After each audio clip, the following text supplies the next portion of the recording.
देखिए, हमारे संरक्षक महोदय जो है ना, जीताराम मांझी जी भोले बाबा हैं। अच्छा। हाँ, भोले बाबा हैं, ये बार्गेनिंग नहीं करते हैं, ये राजनीति के सौदागर नहीं है। देखिए, अगर सेट करने की मानसिकता होती हमारे संरक्षक महोदय जीताराम मांझी जी के अंदर, तो 4 आरक्षित सीटें थी, तो उसमें 4 तो अपने परिवार के लड़ा ही सकते थे। ऐसा कहीं कुछ बात नहीं है। सारे दल के कार्यकर्ता चुनाव लड़ रहे हैं, कहीं कोई परिवारवाद नहीं है। 100% मेरा स्ट्राइक रहेगा, 6 में 6 जीत करके आएंगे और फिर सरकार हम लोग मजबूती से बनाने जा रहे हैं। सरकार 100% बन चुकी है।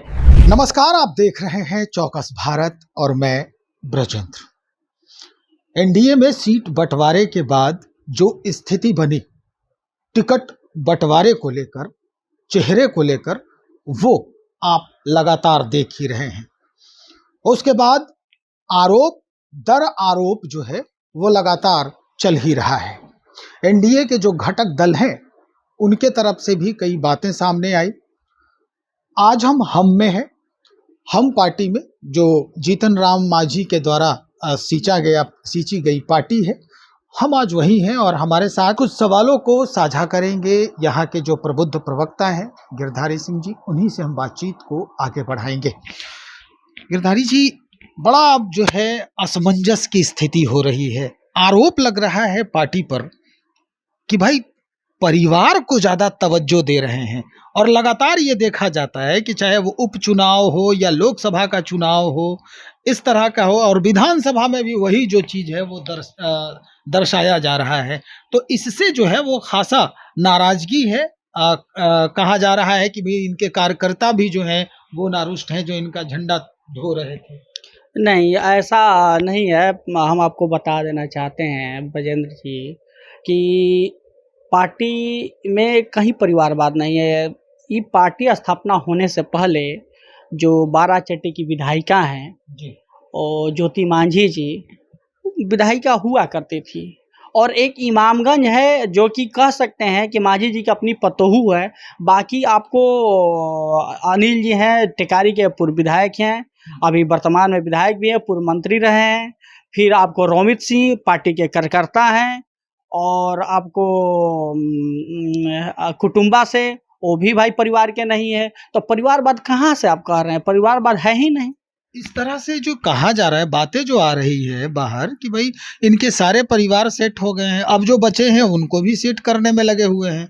पुत्र इनके सेट हैं, एक और हैं जो जिनको भी सेट करने की बात हो रही है, बहू को सेट करने की कोशिश हो रही है। उधर समधन जो हैं उनके लिए भी व्यवस्था किया जा ही रहा है लगातार। तो ये जो नहीं, देखिए, अगर सेट करने की मानसिकता होती हमारे संरक्षक महोदय जीताराम मांझी जी के अंदर, तो 4 आरक्षित सीटें थी, तो उसमें 4 तो अपने परिवार के लड़ा ही सकते थे। ऐसा कहीं कुछ बात नहीं है। सारे दल के कार्यकर्ता चुनाव लड़ रहे हैं, कहीं कोई परिवारवाद नहीं है। हाँ, बिल्कुल। मतलब आप मानते हैं कि ऐसा कुछ नहीं है? नहीं, परिवारवाद नहीं है। परिवार के सदस्य नहीं है। नहीं, परिवार के सदस्य कहाँ? परिवार के सदस्य आपसे तो बता ही रहे हैं ना, 4 आरक्षित जो सीट मिला हुआ है। तो और भी कार्यकर्ता है ना, कहा यह जा रहा है कि और जो दलित और ईबीसी वाले हैं वो खासा नाराज हैं इस चीज से। नहीं, कैसे? दलित के तो 4 जो मिला हुआ है, जो सिकंदर मांझी जी के परिवार के थोड़े हैं। जो सिकंदरा के विधायक प्रफुल्ल मांझी जी, वो परिवार तो नहीं, एक साधारण से कार्यकर्ता थे, चप्पल पहन के आया करते थे, हम लोग देखे हुए हैं। एक साधारण कार्यकर्ता थे, उनको मांझी जी ने सिंबल देने का काम किया और उन्होंने जनता का विश्वास जीत करके एमएलए बने। हाँ, फिर उसके बाद कुटुंबा वही है, परिवार के लोग नहीं है। एक इमामगंज है जो आप बोल सकते हैं, वो भी जो है सामाजिक कार्यकर्ता रही है, शादी से पहले जिला परिषद के सदस्य हुआ करती थी।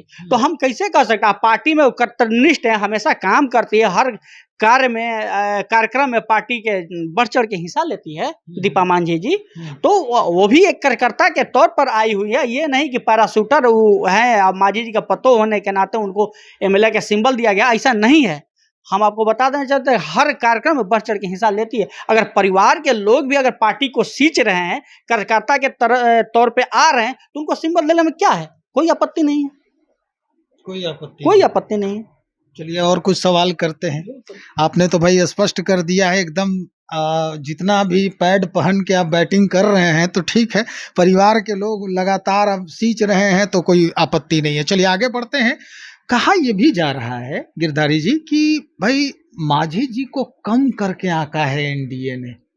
भाई उपेंद्र कुशवाहा के पास कुछ नहीं है, विधायक नहीं थे पहले से, तो उनको तवज्जो मिला, उनको भी उतना ही सीट जितना मांझी जी को मिला। मांझी जी उप मुख्यमंत्री भी रह चुके हैं, इस वक्त केंद्र में मंत्री भी हैं, उनके पुत्र भी इस समय सरकार में हैं। तो जो स्थिति बनी है, क्या इससे संतुष्ट है आपकी पार्टी? हम लोग बिल्कुल संतुष्ट है। हमारे संरक्षक महोदय जो जीताराम मांझी जी हैं, पहले भी बोले हुए थे कि पार्टी में हम जब समर्थन दे दिए हैं, पार्टी के समर्थन दे दिए हैं, तो हम सीट के लिए कहीं लड़ाई नहीं करेंगे। लेकिन कुछ दिन पहले तो ये आई थी बात कि 15 सीट हम लेंगे। देखिए, हाँ, बात आई थी, होता है कि अगर कहीं कुछ मिल जाए एक्स्ट्रा, लेकिन एक बात आप समझिए, एक सांसद जीतने के बाद इतनी बड़ी मंत्रालय दी गई है मोदी जी के द्वारा, प्रधानमंत्री जी के द्वारा, तो ये बड़ी बात नहीं है। कैसे छोटा आंका गया? अगर छोटा आंका गया होता तो हमको छोटी कोई मंत्रालय दे करके रखा जाता, लेकिन ऐसी कहीं कोई बात नहीं है, कहीं छोटा नहीं आंका गया है। हम लोग शुरू से हमारे संरक्षक महोदय बोले हैं कि सीट शेयरिंग के लेकर के हमारे अंदर कोई विवाद नहीं है। जो जैसे एनडीए घटक दलों के साथ बैठक में तय की जाएगी, हम उसको मान्य करेंगे। उपेंद्र कुशवाहा जी को देखिए, अब 6 सीट तो वैसे मिल ही गया, थोड़ी सी नाराजगी जताए, फिर दिल्ली बुलाया गया, फिर जो है इनके पार्टी से 2 लोगों को कन्वर्ट करवाया गया पार्टी, और उसके बाद 2 सीट वैसे भी मिल गया, और कहा ये जा रहा है कि भाई एक एमएलसी भी आपको दिया जाएगा। देखिए, हमारे संरक्षक महोदय जो है ना, जीताराम मांझी जी, भोले बाबा हैं। अच्छा। हाँ, भोले बाबा हैं। ये बार्गेनिंग नहीं करते हैं, ये राजनीति के सौदागर नहीं है। हाँ, जिसके साथ हैं तो डट के साथ हैं, डटे हुए हैं, जो कह दिए तो कह दिया है तो है। अब इस राजनीति में सौदा नहीं करेंगे कि आपको समर्थन दे तो रहे हैं। बाकी लोग सौदा कर रहे हैं। अब आप अपने नजरिए से देखिए कि मिलने के बाद कौन क्या कर रहा है, कैसे क्या कर रहा है। तो हमारे संरक्षक महोदय ऐसा नहीं है, हम दूसरे के ऊपर टीका टिप्पणी नहीं करने के लिए। इसलिए नहीं कर रहे हैं कि एनडीए में है लोग। नहीं, ऐसा कोई बात नहीं है। वो अपना अपना, सब दल का अपना अपना नीति सिद्धांत होता है। हमारे चिराग पासवान को देख लीजिए। तो हम तो देख ही रहे हैं, चिराग पासवान के आज से थोड़े देख रहे हैं, बहुत दिन से देख रहे हैं भाई।